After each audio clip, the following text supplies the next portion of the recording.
പിഞ്ചു ബാലികയ്ക്ക് പുതുജീവനേകാൻ കോഴിക്കോട് മ്യൂറൽ ചിത്ര പ്രദർശനമൊരുക്കി agora art gallery. 10ാം വാർഷികത്തോടനുബന്ധിച്ചൊരുക്കിയ ചിത്ര പ്രദർശനമാണ് ബാലികയ്ക്ക് തണലായി മാറുന്നത്. നിരവധി പേരാണ് ചിത്രങ്ങൾ ആസ്വദിക്കാനും വാങ്ങാനുമൊക്കെയായി എത്തുന്നത്. കോവൂർ സ്വദേശിനിയുടെ വൃക്കരോഗത്തിനുള്ള ചികിത്സാ സഹായത്തിനുള്ള തണലായി മാറുകയാണ് കോഴിക്കോട് ലളിതകല ആർട്ട് ഗാലറിയിൽ ഒരുക്കിയ മ്യൂറൽ ചിത്ര പ്രദർശനം. ചിത്രം വാങ്ങുന്നവർ പിഞ്ചു ബാലികയ്ക്ക് പുതുജീവൻ കൂടിയാണ് നൽകുന്നത്. രാധയും കൃഷ്ണനും ഗോപികയും അന്നപൂർണേശ്വരിയും ഗണപതിയുമെല്ലാം ചിത്രങ്ങളിൽ പ്രത്യക്ഷപ്പെടുന്നുണ്ട്. ഇങ്ങനെ 27 മ്യൂറൽ ചിത്രങ്ങളാണ് പ്രദർശനത്തിനെത്തിയിരിക്കുന്നത്. അഗോറ ആർട്ട് ഗാലറിയിലെ 9 വിദ്യാർത്ഥികൾ വരച്ച ചിത്രങ്ങളാണിവ.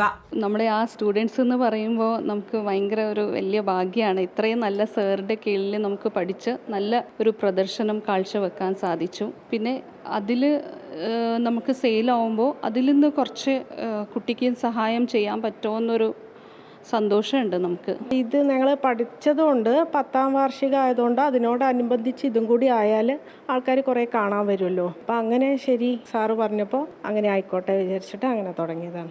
എല്ലാവർക്കും നല്ല അഭിപ്രായമാണ്. ഇതുവരെ ഇങ്ങനെ ഇത്ര നല്ല ഇത് കണ്ടിട്ടില്ല എന്നാണ് പറയുന്നത്. വന്നവരൊക്കെ നല്ല അഭിപ്രായമുണ്ട്. ഈ ആശയത്തിന് പിന്നിൽ ചില കാരണങ്ങൾ കൂടിയുണ്ട്. ചെറിയൊരു അസുഖം ഉണ്ടായിരുന്നു. അപ്പം അതിന് അനുഭവങ്ങൾ വെച്ചിട്ട് ഇത്ര ചെറിയ കുട്ടിക്ക് അത് നമുക്കുള്ളതിനേക്കാളും കുറച്ചും കൂടി ഭീകരമായ അവസ്ഥയാണ്. പെൺകുട്ടീൻ്റെയാണ്. പക്ഷേ ആ കുട്ടി ജനിക്കുമ്പോഴുള്ള പ്രശ്നമായിരുന്നു. ആ കുട്ടി അങ്ങനെ ഞാൻ ഓപ്പറേഷൻ കഴിഞ്ഞ സ്ഥിതിക്ക് ആ കുട്ടികളെ സഹായിക്കാനുണ്ട്. കേരളത്തിലെ പലയിടങ്ങളിൽ നിന്നുള്ള ചിത്രകാരന്മാർ വരച്ച ജലഛായത്തിലും അക്രിലിക്കിലുമുള്ള ചിത്രങ്ങളും ഇവിടെ പ്രദർശിപ്പിക്കുന്നുണ്ട്. നരേന്ദ്രമോദിയും പിണറായി വിജയനും പായ്ക്കപ്പലും തറവാട് വീടുമെല്ലാം ചിത്രങ്ങളിൽ ഉൾപ്പെടുന്നുണ്ട്. അമൃത ന്യൂസ്, കോഴിക്കോട്.